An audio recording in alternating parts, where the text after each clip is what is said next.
They didn't invite me to my own daughter's wedding. When I brought it up, my wife called me dramatic. My daughter brushed it off like it was nothing. So I vanished. No fight, no theatrics, just silence. A few days later, the calls came. Voicemails, messages, panic. But by then, I had already rewritten everything. I found out on a Tuesday. There was an RSVP envelope on the kitchen counter, addressed to her mother, not me. I opened it without thinking, assuming maybe they forgot to write my name. They hadn't. White cardstock. No mention of the father walking her down the aisle. No seat reserved. No recognition. Just silence dressed in formal script. When I asked about it, they looked at me like I'd broken something sacred. My wife shrugged. It's just a wedding. My daughter, my little girl who used to fall asleep on my chest, couldn't even look me in the eye. It's more about her stepdad's side, my wife added, as if that explained everything, as if I hadn't been there all along. So I packed a bag. No announcement, just booked a quiet trip, off-grid, no signal. Let them have their big day without me. She was born in winter. I remember her small body, lungs struggling, skin warm against my chest. I worked nights then, hauling freight, sleeping in truck stops.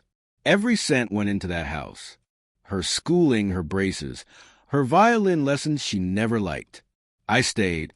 Even when her mother stopped looking at me like I mattered, I stayed. Because love, I believed, was in the things you hold together, not in the words you say. I wasn't charming like her stepdad. He had money, took them to nice dinners, told flashy stories. I came home tired, hands stained with oil and quiet loyalty. But I showed up, parent-teacher meetings, heartbreaks, birthdays. I lit the candles while her mom criticized the frosting. Every win I had, I gave to her, not for praise, just so she'd never feel small. It started gradually. She texted less. Birthdays turned into brief phone calls. Her mom said not to take it personally. She's busy. She's growing. But then I visited and saw her stepdad's picture where mine used to be. They called him Dad. At dinners I was never invited to. Neighbors told me about the parties, the toasts, the photos online. All smiles, like I never existed. Still, I sent her money when she lost her job. Still, I fixed their plumbing when no one else came. Still, I loved her, even when she took someone else's last name, like mine was something to be erased. The morning after the RSVP, I watched the sun move through the blinds. She didn't call, didn't say sorry, just carried on. That's when it shifted. Not anger, just clarity, like something lifted from my eyes. I didn't want revenge. I wanted peace. So I rewrote the story. I withdrew the college fund I'd been quietly building, took her name off the deed to the house, updated the will.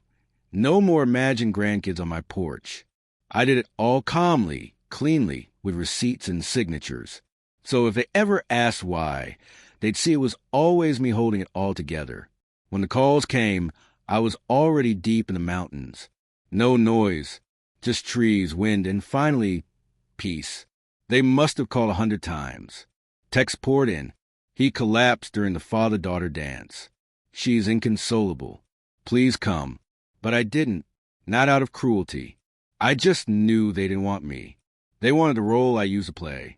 The man who shows up when things fall apart. But I was done being the backup plan. Done being the silent foundation everyone forgets until it's gone. Weeks later, she showed up at my door. Mascara smeared, tears shining. "I'm sorry," she whispered. I nodded. She asked why I didn't come. I told her the truth. I wasn't invited. She said it wasn't what she meant. But meaning nothing is easy when your actions already said everything. She left a letter on the table. Something about regret. I didn't open it. Some things don't need reading, just remembering. They taught me how to disappear. So I did.